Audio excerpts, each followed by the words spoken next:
Sara Fischer from Axios.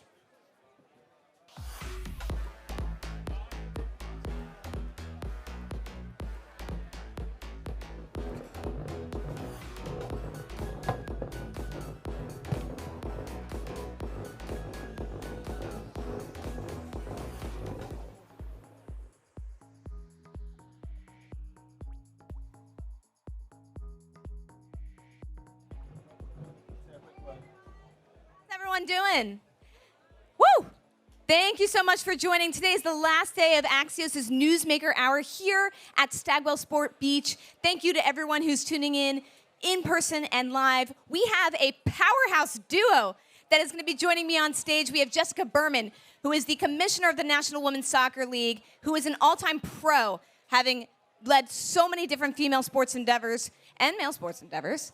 And we also have Aly Wagner, one of the great examples of an athlete to an entrepreneur, who is the co-chair of BFC and, of course, former National Women's Soccer League player.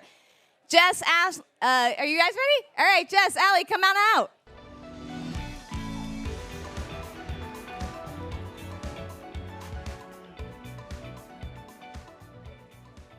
I've been looking forward to these conversations, this particular conversation, all week. So, Jess, thank you. Aly, thank you for joining. It's been one of the most incredible years for National Women's Soccer League, truly.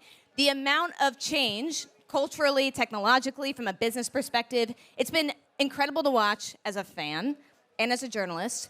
Maybe we'll start with you, Jess. I know you came into the league, and it was definitely a time of reckoning with a lot of changes. What has been the thing that you've been most proud of over the past year? I think from my perspective, and first of all, thank you. And it was actually you who invited me to come here. So it's been an incredible week and an incredible learning experience for me, getting to meet all of you marketers and learn what you all care about. From my perspective, I think the past year, the most important priority has been rebuilding trust and credibility with the players. The players are the key to unlocking the potential of the NWSL, and the history of this league put us in a situation where we had lost their trust. And the reason the NWSL has so much potential is because we are the best league in the world. We have the best players. We compete on a global landscape for talent, and we'll get to see the players in our league competing this summer in the Women's World Cup in Australia and New Zealand, and a third of the players in our league are actually going to be competing on an international stage. And knowing that we have the best players in the world and knowing that our fans really, truly care about our players, it was my number one priority to rebuild that trust, to ensure that the players knew, believed, understood that I was willing to listen and learn and understand their experience and rebuild the league from their perspective in the ways in which they saw the future of this league. Just to follow up on that, rebuilding trust after a lot of the things that the league had experienced is obviously very hard, but from my understanding and talking to players and talking to people involved, you've come a very, very long way. What do you think was the most key change that you had to make to restore that trust? Was it better communication? Was it facilitating, new programs? What did you do to rebuild it? Yeah, we thought about it through three lenses, and it was actually quite intentional. The first was about communication and transparency. The first thing I did was go to every single market, literally sat in every single locker room, and just listened. I asked the players, what would you want to know if you were me? I have a very long professional career in sports, having worked only ever on behalf of men, actually, in men's professional sports at the NHL and the NBA and the NFL and Major League Baseball. So I don't really have the perspective of either soccer or the story of women's sports in this country and all of their challenges. And so I was just a listener. I just asked questions, and as a lawyer, I tend to ask a lot of questions, as Aly knows. I'm obsessed with the things I don't know. And so communication and transparency. The transparency piece was really about making a commitment to the players that the information that we learned through the investigation that had been done to learn and understand what had happened in the systemic culture abuse of coaches and players in our league. For those who don't know, that is the sort of issues that Sara is alluding to, in that there had been a history of coaches mistreating players in our league. And we promised the players that we would publish the facts and the findings that were determined by the law firm we jointly hired. And that takes courage. We said that we would take responsibility and be accountable to the independent investigators' findings, and that was really the beginning of rebuilding trust. The second component was the commitment I made to the players in those conversations that we were going to hold people accountable. And so following the release of the report in December, 3 weeks later, I issued essentially the discipline associated with the findings of the investigation. And we did that publicly. We ensured that all of our stakeholders and constituents, including partners, both sponsors and media, fans, supporters groups, players, everybody knew and understand what the level of expectation would be on a go-forward basis if you were going to be part of our ecosystem. We demand excellence from everyone, and that's really what the players were asking for. And from our perspective and coming from professional sports, those are table stakes. You shouldn't have to ask to have an environment to survive and thrive and foster your trade as a professional athlete, and that's really what they asked for. So those two components were the key, and from that, we've been able to really turn the page and change the narrative of this league on a trajectory and a timeline that I don't think anybody thought was possible, but it really started with the trust of the players. Very short timeline to have done that. Even to be sitting on this stage now and feel confident in those three things you said: listening, communications, transparency, having that plan structure is very impressive, Jess. And I love that you just said, you're obsessed with what you don't know. It's the key to learning. Aly, as a former player, you experienced some of this. You watched some of this. You've seen the culture change. What is your reaction to it? Yeah, I mean, I think part of actually the beauty of what we're doing at Bay FC is we have 4 founders that have previously played at a really high level, all Olympians, and participate in World Cup. So I think we've all gone through an experience that is not what these women have actually had to endure from a league perspective. But I think we've seen that the lack of investment, the lack of care that has been there, the lack of resources, the lack of intentional creating a structure that can help these players maximize their potential, all of that created this landscape where these players actually were enduring what no one should have to endure. We saw that early on when we were players, but this obviously took it to a new level. And so watching what the NWSL was able to do in terms of quickly turning around the opportunity for these players, the environment for these players to go and be the best versions of themselves, I think that was something that no one expected to happen so quickly, and it's a credit to Jessica and the leadership that she had to go reach out and go do that listening tour and to make amends as quickly as possible, because the reality is you can't go back, but you can impact what happens in the future. So from us as an investment thesis, it made a lot of sense to continue to lean into the NWSL based on what we saw out of the leadership coming out of the league and how the players were responding to the new environment that was being set up for their success in the future. So watching it breaks your heart. It's disgusting to know what some of the players had to go through, but knowing now that we can't go back and change it, but we can now impact what things look like in the future, that is what gets us up in the morning. That's what made us even more bullish on being a partner with the NWSL moving forward. Can you just quickly walk our audience through what the relationship typically looks like with the club and the NWSL? How do they work together? Why does it matter that the NWSL's reputation needs to improve in order for you to be able to do your job well at AFC? Yeah, it's a great question. I mean, we're partners. At the end of the day, NWSL, all the league owners, all the clubs, we're partners in growing this incredible sport, this opportunity for these women. This is the global game. United States has always been the front runner in women's soccer specifically. I know Kyle Martino won't want to hear that because the men weren't, but we've always been at spearheading the next generation, spearheading what is to come for women athletes, for women's soccer in particular. So I think when you look at what we can do from a club level and a league level right now, we're an inflection point, and together we grow the pie. Together we lean into what we believe is a very undervalued business opportunity or property, I should say.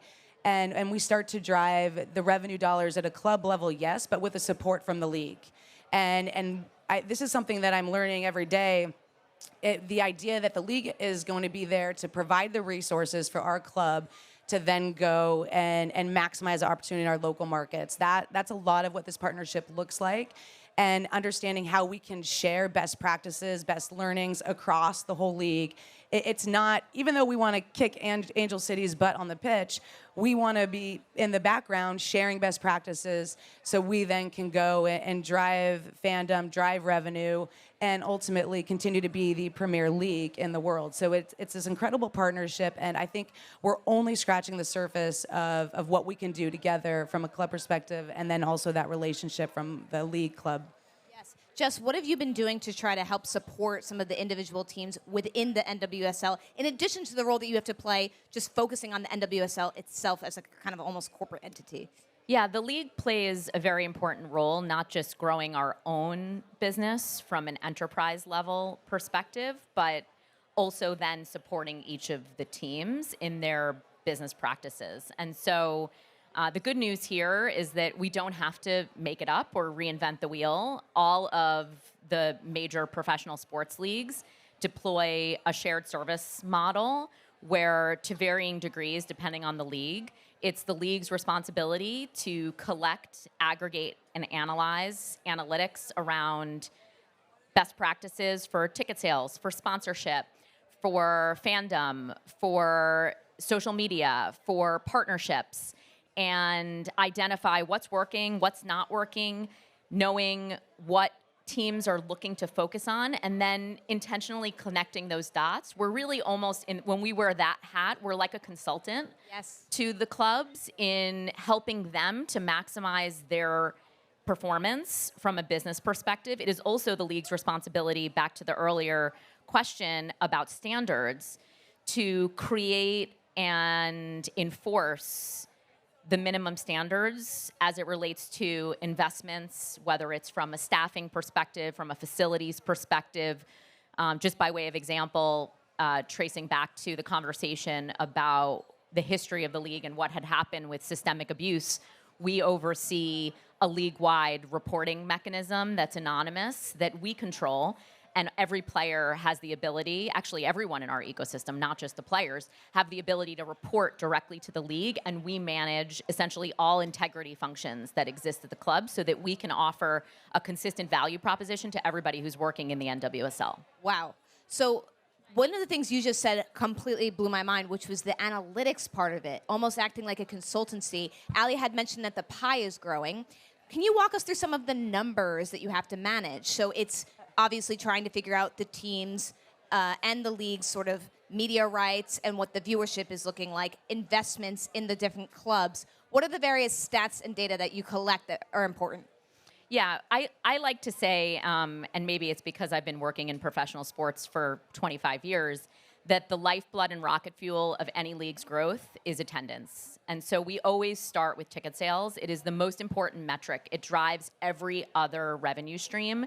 If you have empty stadiums, you're not going to be able to grow sponsorship. You're not going to be able to grow media dollars. We have to essentially create the FOMO that has people want to follow us on social, that has people want to engage with us, to create that cultural relevance that make it look cool. We are a live events business at our core, as we learned in COVID. And a lot of leagues are thinking about ways to diversify the areas that we spend time, to make sure that we have opportunities to be more thoughtful and to hedge in the event there's ever an issue like what we experienced, hopefully not in my lifetime or my children's. But ticket sales is the most important one. And in order for us to tell the story on a enterprise level, we need to know how every team is tracking every single week so that we can in real time identify, okay, this club is doing really well on group sales. What are they doing that is different than what they did 2 weeks ago? Let's find out what initiative they launched. Let's make sure the whole league knows about it, because while they are competing on the pitch, they're not competing in group sales. They control different markets. And so this year, which is our 11th season, on a league-wide basis, our attendance is up 48% year over year, which is absolutely incredible. And most importantly, from our perspective, as we think about women's sports, the vast majority of that growth is paid tickets. I think we all know in women's sports, the problem has been that the decision makers haven't valued the product. And when you give something away for free, people don't value it. And so we are making sure that we are unapologetically charging people for tickets, including friends of mine who I used to give free tickets to when I was in men's sports, and that was not a big deal in men's sports. But there's an important element to demanding that people pay for what they're getting, their value, and is going to change the perception of how people think about women in sports. Absolutely. And just quick follow-up, what is the rough sort of average attendance, just so we get a sense of how big it's become? Yeah, on average, across the league, and again, we're in 12 markets. We'll be in 14 next season with the Bay FC and Utah joining. We're probably around 10 to 12,000 average, which again is incredible. And when you think about 50% growth year over year, that's significant. We're talking about real numbers now, and many of our teams, we now require that every team play in a minimum 10,000 seat stadium, which is different. It used to be that, and in many countries in Europe, women play in 1,000 seat high school stadiums. That's not acceptable. These are professional athletes. They deserve to have a consistent place and space to train and play their games. And every single team plays in a minimum of 10. I think our largest stadium is in Seattle. We play at Lumen Field, which holds 67,000. I can't wait till we sell that out one day. Right now, we're working on selling out the lower bowl at 22,000 on a consistent basis, which we have done several times. And yeah, we're really excited about where it's heading. That is incredible to think about, the fact that there are games that are selling out in the dozens of thousands, and yet there are some stadiums that only could hold capacity for 1,000 is absolutely mind-boggling. Aly, as co-chair at Bay FC, how are you thinking about increasing attendance? What are the tactics that you're using to ensure it stays high? Yeah, one note I want to pile on for with Jessica there is that when we think about the top global teams like a Barcelona, I was just at a game a couple months ago, and you think they're playing where the men are playing. They're not. They're playing in its Johan Cruyff Stadium, and it's about 3,000 the capacity. This is one of the top teams in the world, and they're giving out those tickets at about $15 a pop. So I would say from an NWSL perspective, we're very far ahead of what they're even doing from a global perspective in women's football. Even though the optics look great, some of those tickets are free when they are selling out the big stadiums. But to get back to your point, or your question, Sara, for Bay FC, when we did our brand launch, we announced our logo, our crest, on a Thursday. On that Saturday, we had this first big brand launch event. We held it at the Presidio in San Francisco, and we didn't know exactly what to expect in terms of turnout, and it was packed. Over 5,000 people showed up just to connect, hear our story, understand what the vision is really for the club. And our message has really been about bringing the different, incredibly diverse communities together of the Bay Area, being able to unite them. Because when you look at San Francisco in particular, second most diverse community in the world. And what makes the Bay Area so great is these different communities, these different perspectives. And if we have the power and the ability to bring them together, we think that is where the secret sauce is. So when we saw 5,000 people show up, we had over 3 billion impressions and still going off of that event. So a lot of appetite already. The support has been there. The data is supporting our thesis, our investment thesis. And we think in terms of pulling the levers to get fans out to our stadium, it's not singular, right? It's an and statement. The most compelling piece of information that probably most of the world doesn't know is that there is not another women's professional sport team in the Bay Area. That to me is wild. Wild, I had no idea. Exactly. And so now we provide that solve there. We start to open up the market to women's sports, live sports on a week in, week out basis. And I think when you look at again, we know this, most diverse community, football, soccer is the global game. We already have a built-in fan base for what we hope to go and bring to the pitch. And that is going to be one of the most exciting football perspective, style of play that you can imagine. We've got 4 football founders driving that vision. And we think the NWSL, Jessica will attest to this, most exciting league in the world because you don't know who is going to win on any given day. But now we have the opportunity to up-level the style of play and to keep that excitement there, but also start to compete with what the global game can look like in terms of being more nuanced, more calculated, more intentional in how we play the game. So the art, the excitement, the entertainment value will be there from a fan perspective. And look, we've got some of the when you look at the national team that was just announced yesterday for the Women's World Cup, 40% have ties to the Bay Area. This is a built-in hotbed for soccer, for producing talent. Again, the appetite is there. How do we get these communities out to our stadium? We don't think it's going to be that hard. We build partnerships with our club system. We build partnerships within the community, and that's what Angel City did so well, learning from their best practice of being ever present in the community. That is going to be one of the most important pieces to building that connection, that fandom, and letting them in on this journey. The last thing I'll say is the one thing women's soccer players have done for decades, because they've had to, because there were gatekeepers to our narrative, to our message, was they let people in on their story. They stayed later to sign autographs, to take pictures, to just have conversations with aspiring young athletes.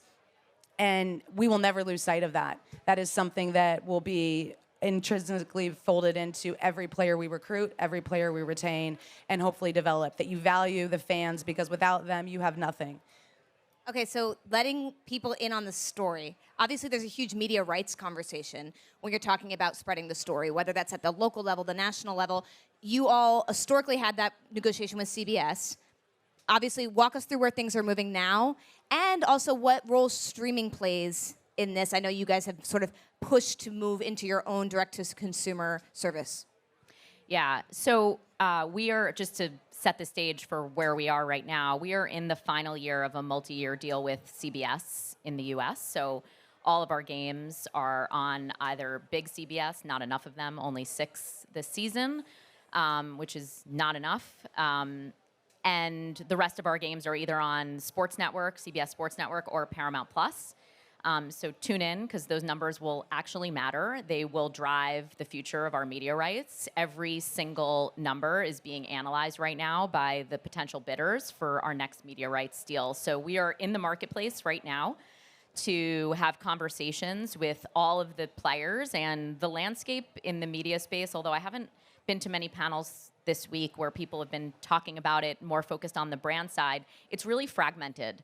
There are so many new entrants into this space who are disrupting the traditional model, which is a good thing for us. It creates more buyers, but it's complicated for the fan. And so what we're really trying to think about is how we balance all of the competing objectives. And they really are, unfortunately, competing. What is the easiest and simplest way to deliver your content to a fan? It's probably on a single platform.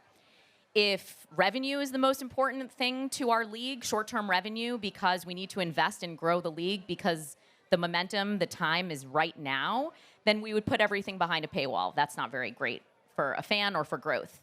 If we care about reach and we care about relevance and we want to be where the casual fan or the future fan is, then we put everything on linear. And we'd make sure that we are in the places and spaces where sports fans or even people consume culture.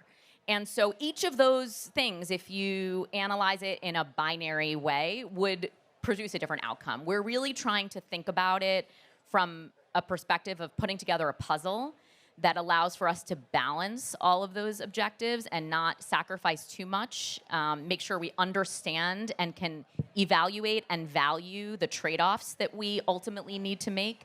Think about it from a sponsor perspective, knowing we've done an incredible job as a league before I came, actually, and in the last year, of building an incredible cohort of Fortune 100 brands who are invested in our league, some of whom have been speaking here this week.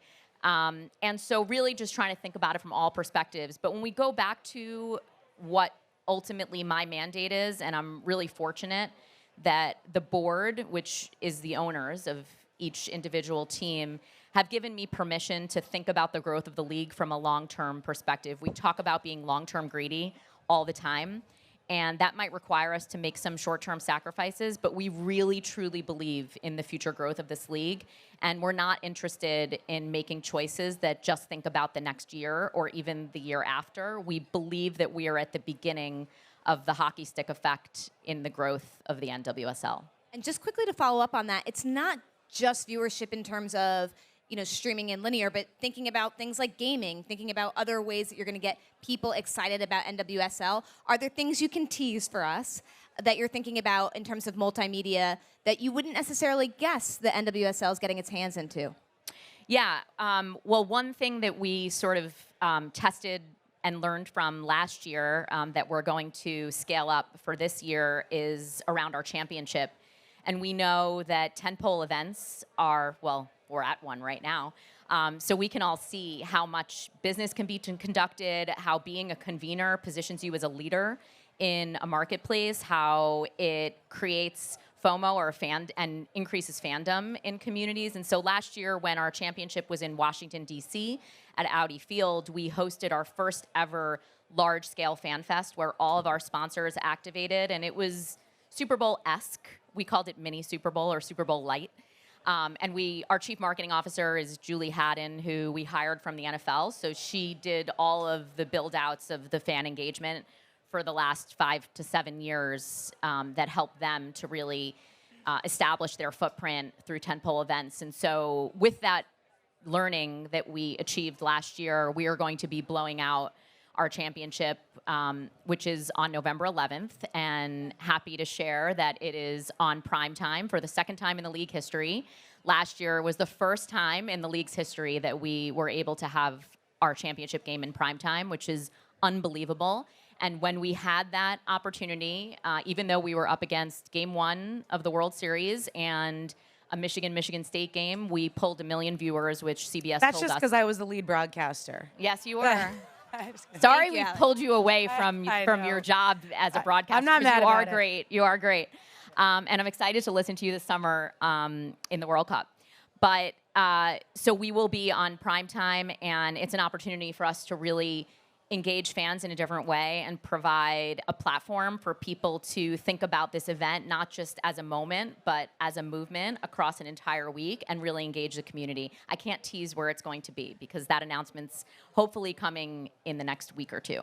Fair. I love that. It is a movement, not a moment. Aly, as you increase, media rights, as the value of these teams increases, the players' role is going to change a little bit. They need to be more attuned to some of what their fans are doing, engaging with them on social, figuring out how they respond to being a more viewed sport. You are somebody who's gone from being an athlete to an entrepreneur, a broadcaster. You're comfortable here on stage. What are you doing to help support your players and your fellow players in the league about how to be sort of a media star as well as a soccer star? First of all, I think there's probably no one that knows that space better than our women soccer players. I don't know how much help they need. They need to help me because they know their brand. They know how to tell their story already. I mean, these are very intelligent young players that are understanding how to monetize their value with or without us to a certain extent. I think the beauty of where we're heading is doing it with each other. I think as a player, I played in the previous 2 iterations of the NWSL. As a player, you didn't fully understand that you are part of the value that drives the league forward. And so for us, from a league perspective, from a club perspective, to get that buy-in, it's really important because as a lot of people know, athletes think, what's in it for me? And if they don't understand that this is a long-term play, that as we grow the pie together, they benefit, then we're not doing our job to tell that story. So it's communicating, first of all, that their messaging, their brand awareness, that all plays into the impressions, the engagement, the storytelling that we get to tell from a league perspective, from a club perspective. But I also think as players start to see that the league is leaning into this space and that they can benefit from it, they will shift their commitment to supporting where we're heading. So that's the biggest piece that I think they have to understand. But again, they're better at it than we already are. I just want to add one thing because it relates back to the question we started with, which is why are the players so important? I often say that the only people who are fans of the league are my children. People are fans of either teams or players, and really the players. The players are what drive fandom, and that is the reason it was so important to start with rebuilding trust with the players. We need them to trust us enough to use their platforms to drive our business, and thankfully that's where we are. When we see players like Alex Morgan and Megan Rapinoe posting ticket links, we know that we've earned their trust because they weren't doing that 18 months ago. And we have a great opportunity in front of us from a league perspective. The World Cup is next month. If you guys didn't know, the Women's World Cup, U.S. team is looking to go back to back to back. Woo! Never been done, men's or women's football. So they have an ability to achieve something that the men have not yet. Just check another box. But we can build stars in those moments. So we need this U.S. team to make a deep run. We need them to become stars. And again, to Jessica's point, that will continue to drive the narrative. The NWSL is the best league in the world to play in. And it's the one that's certainly the most captivating, that has all the stars that you want to watch day in and day out. What an incredible growth story over the past year, Jess, since you have taken over as a commissioner. And Aly, we're looking forward to seeing what happens at BAFC. Just a few of the amazing things that we learned. I mean, on average, you're looking at, I think you said 48% year-over-year growth in terms of paid tickets and attendance. That's pretty incredible. I cannot wait to see the final on November 11th in prime time for the second time ever. That's going to be incredible. I know you all are leaning more into those tentpole events like championship leagues, which is incredible and very smart. In terms of the way that the two of you work together, thinking about the NWSL almost as a service model, consultancy, providing data and analytics to how you guys can better serve the individual teams is very smart. Jess said, I'm obsessed with what I don't know. I've learned a lot today, and I'm also obsessed with what I don't know from the two of you women. So thank you so much for joining us today. Aly, thank you so much for sharing the sort of players' perspective, how they are thinking and leaning into storytelling. We look forward to watching that ahead of the Women's World Cup later this summer. Thank you both so much. Thank you so much. Thanks.